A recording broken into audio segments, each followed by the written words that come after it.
Well, Wednesdays here on the program, we like to put the spotlight on the farm women's group called Common Ground. Common Ground is a group of farm women who want to be a resource for consumers who want to know more about how their food is grown.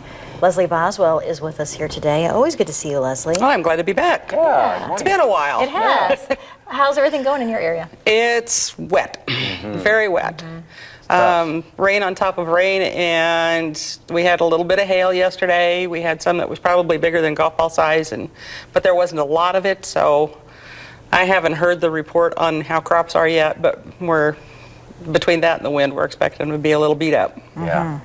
Well, we want to talk about pollinators today because Yes. June is National Pollinator Month. What are farmers in Nebraska doing to help protect the bees and maybe enhance the growth and the habitat?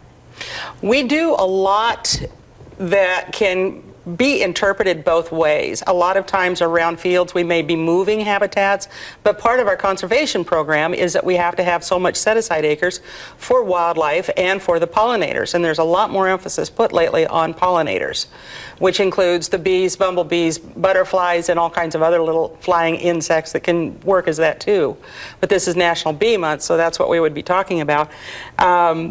The bumblebees, some of them habitat in the ground, and some of them migrate, so we don't need to worry about those. They'll come in when their food is ready, kind of like the swallows do, and then when it's about time to go, then they'll leave.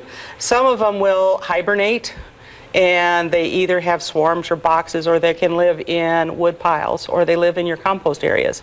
And those are areas that we would like to set aside to watch, try to protect for them for overwintering. During the summertime, we're very careful with any kind of pesticides that we use, and they're actually, through the use of the genetically modified crops, we use a fraction, just a fraction of what we used to use. And so we've really cut down on that, which is also helping protect them.